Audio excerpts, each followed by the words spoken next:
فقی نے ایک نگاہ غلط انداز پر اس پر ڈالی۔ میں نے سنا ہے کہ تو پاگل ہے، میں پاگلوں سے مباحثہ نہیں کیا کرتا۔ میں نے کب کہا کہ میں پاگل نہیں ہوں؟ میں تو خود اپنے پاگل پن کا خود اقرار کرتا ہوں، مگر آپ ہیں کہ آپ کو اپنی کم علمی کا کچھ پتہ ہی نہیں، بہلول نے مزے سے کہا۔ خلیفہ نے قہر آلودہ نگاہ سے بہلول کی طرف دیکھا۔ تمہیں معلوم نہیں یہ خراسان کے نامور فقی ہیں، اسی لیے تو میں چاہتا ہوں کہ یہ مجھ سے علمی مباحثہ کرے، بہلول نے اطمینان سے کہا۔ خلیفہ بھی علمی مباحثوں مناظروں کا شائق تھا۔ وہ اس فقی سے بولا، کیا مذائقہ ہے؟ تمہیں بہلول کی دعوت قبول کر لینی چاہیے۔ تو پھر میری ایک شرط ہوگی، فقی بولا۔ اجازت ہے، تم جیسی چاہے شرط طے کر لو۔ خلیفہ نے اجازت دی۔ فقی بولا، میری شرط یہ ہے کہ میں بہلول سے ایک معمہ پوچھوں گا، اگر اس نے درست جواب دے دیا تو 1000 اشرفیاں دوں گا، اور اگر یہ ناکام رہا تو مجھے 1000 اشرفیاں دینے کا پابند ہوگا۔ بہلول مسکرایا۔ ہم فقیروں کے پاس مال دنیا کہاں؟ ہاں، میں خود کو آپ کے سپرد کر سکتا ہوں۔ آپ ایک غلام کی طرح مجھ سے کام لے لیں اور اپنی 1000 اشرفی پوری کر لیں۔ اگر میں 1000 اشرفی جیت گیا تو وہ نادار اور محتاجوں کا ہی حصہ ہے کہ امیر المومنین علی مرتضیٰ فرماتے ہیں کہ جہاں بھی دولت ضرورت سے زیادہ ہو وہاں یقیناً کسی حقدار کا حق ضائع ہو رہا ہے۔ مجھے منظور ہے، اور کیا تم تیار ہو کہ میرا معمہ حل کرو گے؟ فقی نے کہا۔ بصر و چشم بہلول بولا۔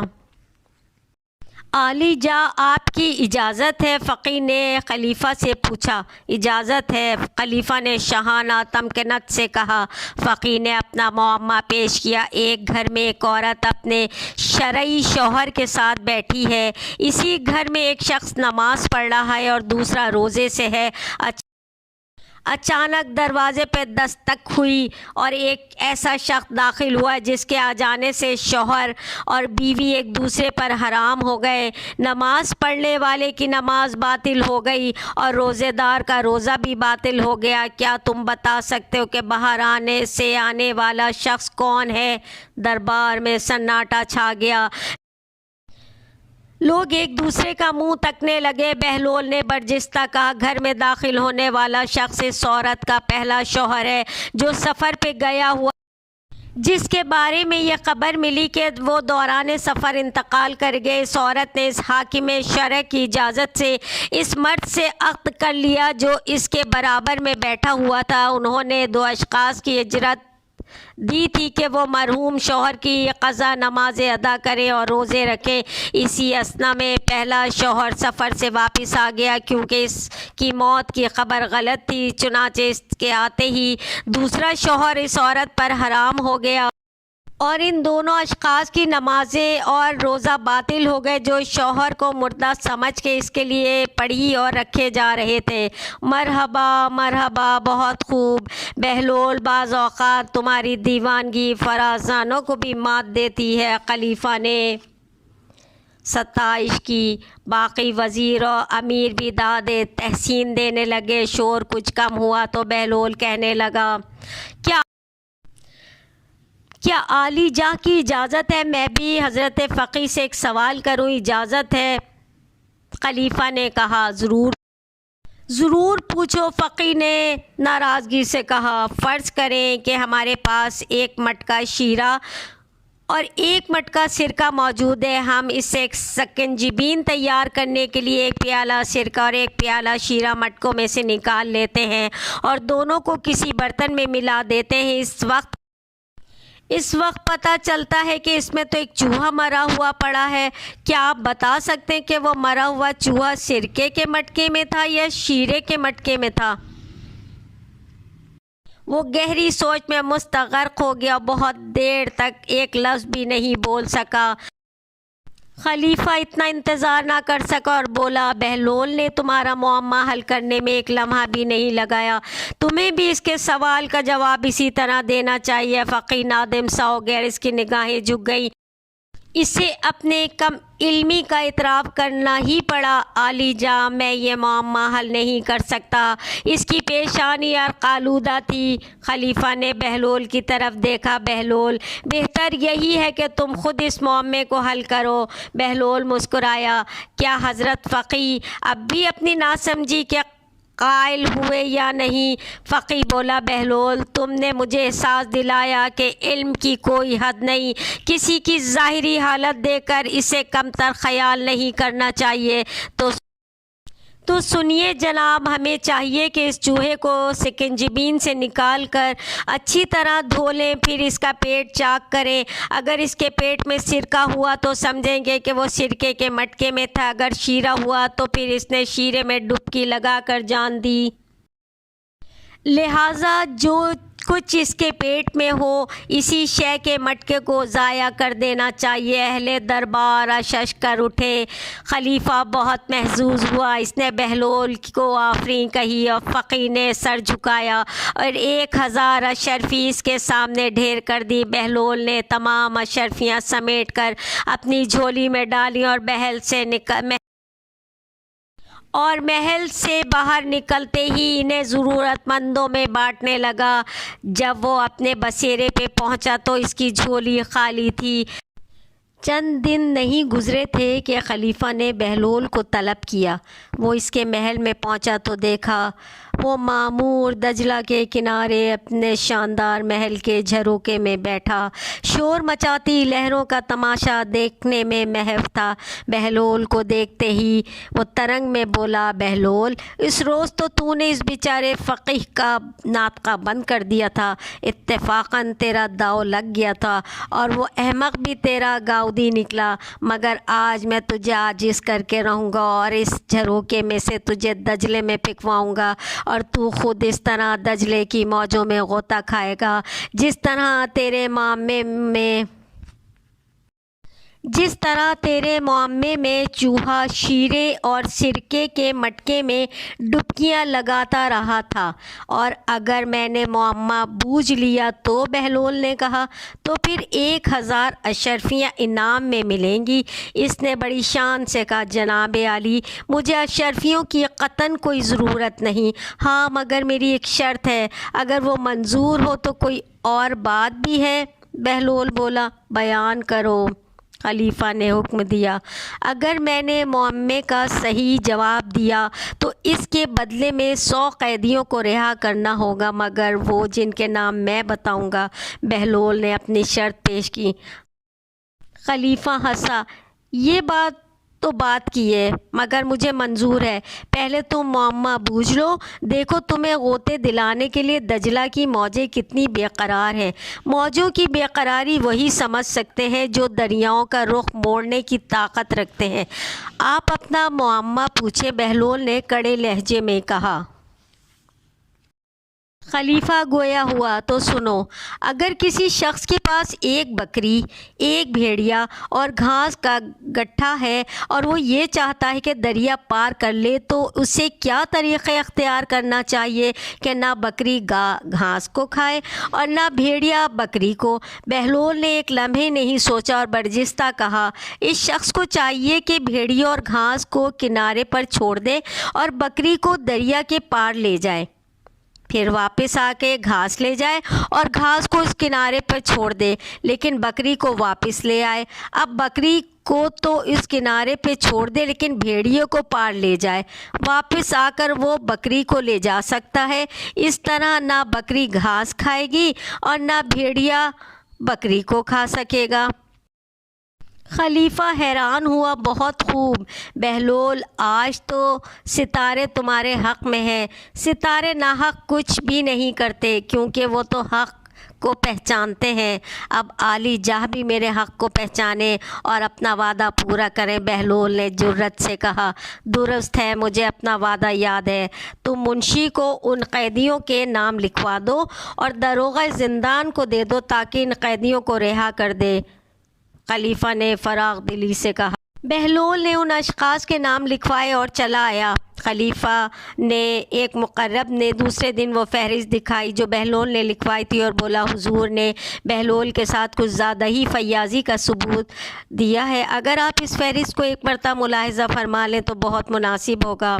خلیفہ نے فہرست دیکھی اور بولا او بہلول تو کیسا غضب کا شریر اور فسادی ہے، سب تو ان لوگوں کے نام ہیں جنہیں جرم میں قید کیا گیا، یہ لوگ تو امام کے دوستدار ہیں۔ عالی جاں میں بھی اس فہرست کو دیکھ کے کھٹک گیا تھا، اسی لیے میں نے یہی مناسب سمجھا کہ حضور اس پر ایک نگاہ ڈال لیں، یہ سب کے سب مجرم ہیں۔ مقرب نے کہا مگر ہم وعدہ کر چکے ہیں، ایسا نہ ہو کہ دیوانہ ہمیں بدنام کرے۔ خلیفہ نے فکر مندی سے کہا اس میں پریشان ہونے کی ضرورت نہیں، حضور 10 آدمیوں کی رہائی کا حکم صادر فرمائے جن کا جرم ذرا کم سنگین ہو، صفر ہم 7 خود بڑھا لیں گے۔ مقرب نے ہوشیاری سے کہا۔ خلیفہ مسکرایا، اس دیوانے کے ساتھ یہی ہونا چاہیے۔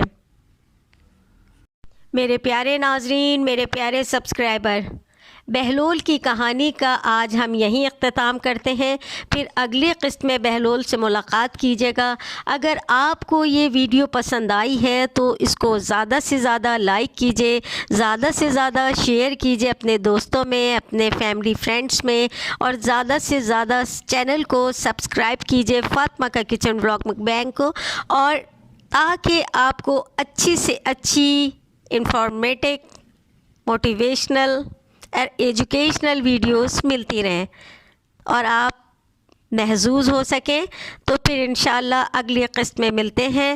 اپنا خیال رکھیے اس وقت، اپنے ماں باپ کا، اپنے بہن بھائیوں کا، اپنی بیوی کا، اپنے بچوں کا، اور اپنے سے جڑے ہر رشتے کا جو آپ کی طرف محبت اور خلوص سے دیکھتے ہیں۔ آپ یہ خدا سے خوش ہوئیے کہ کچھ لوگ آپ سے کچھ تمنا رکھتے ہیں اچھے کے لیے، تو ان کا بھی خیال رکھیے۔ دوست احباب کا اللہ پاک آپ کو ہمیشہ شاد و آباد رکھیے۔ چینل کی یہی دعائیں اپنے سبسکرائبر کے لیے، اپنے ویورز کے لیے، آپ ہمیشہ شاد و آباد رکھیں۔ انشاءاللہ پھر ملاقات کرتے ہیں نئی ویڈیو میں۔ بہلول دانا۔